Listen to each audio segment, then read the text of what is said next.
હા કે હંમેશા તમારા સુખમાં તમારી આગળ હોય ને તમારા દુઃખમાં હંમેશા હોય પાછળ. એને ભાઈબંધ ન કહેવાય મારા કલેજા, એને કહેવાય આસળ.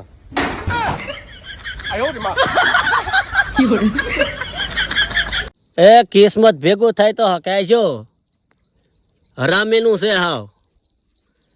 નકર સા વાળો દિલ્હીની ગાદીએ અને અમે પેઢીઓથી વાડીએ ને વાડીએ. આમ થોડું હોય હાવ ભેગું થઈ પાવડા વળગાડું કહેજો થાય તો. સાહેબ તમે માનો કે ન માનો, આ સરકારને હવે એના કામ ઉપર એ ભરોસો નથી. નકર થોડા અઠવાડિયામાં બે વાર ફોન કરીને પૂછે 2000 નો હપ્તો તમારા ખાતામાં આવે. આ હું કોક બીજું નાખી જતું હોય છે આ પણ નહીં. તમે પૂછો હવે પાછા લઈ ગયો. મોટા એકાદું હિન્દી ગીત ગુજરાતીમાં સાંભળાય લે.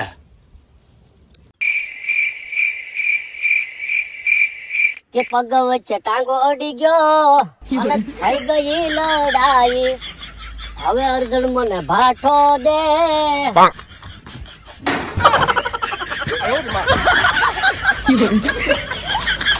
શું કે હતા?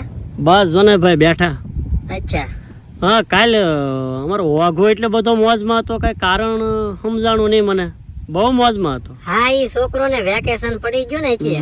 વેકેશન તો પણ બધાને છોકરોને પડી ગયું ને. પણ આના છોકરા વેકેશન પડ્યા ભેગા મોહાલમાં વહી ગયા. અચ્છા મોહાલમાં. હા પણ મોહાલમાં તો દર વર્ષે જાય બધાના છોકરા વેકેશનમાં તો મોહાલમાં જાય.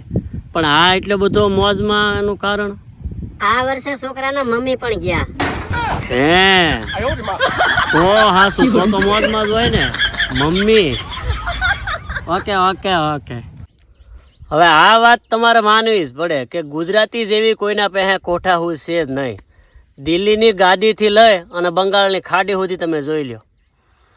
મોદી સાહેબ દિલ્હીની ગાદીએ બેઠા બેઠા એમ કહે ભાયા બેનો તમારે આમ નહીં તો આમ કરવું જ પડે, એટલે તમારે થાળી વગાડવી પડે. અને ત્યાંથી બંગાળની ખાડીએ વહી આવો. ભર ઉનાળે કાળા ઉનાળે આંબાલાલ દાદા એમ કહે કે બંગાળની ખાડીમાં હળવું દબાણ છે તો કમસે કમ એપ્રિલ મહિનામાં 3 થી 4 માવઠા ખાબક છે, એટલે ખાબ કે જો વાદળા છે જોઈ ગયો.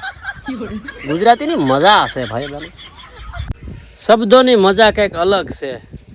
કેમ કે જો અંબાલાલની કલમ લખે માવઠું તો પછી ટકે નહીં આપણા આંબાની કલમે એકે ખાગઠું.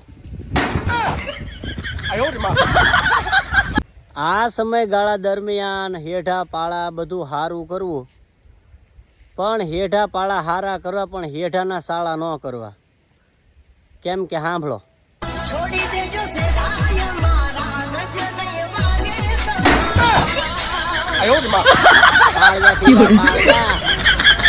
સાહેબ હમણાં એક બેને બ્યુટી પાર્લર કરાવ્યું, તે એની પાસે છૂટા નહોતા પૈસા, તો પછી એને આમ બાધા આપીને કરાવ્યું.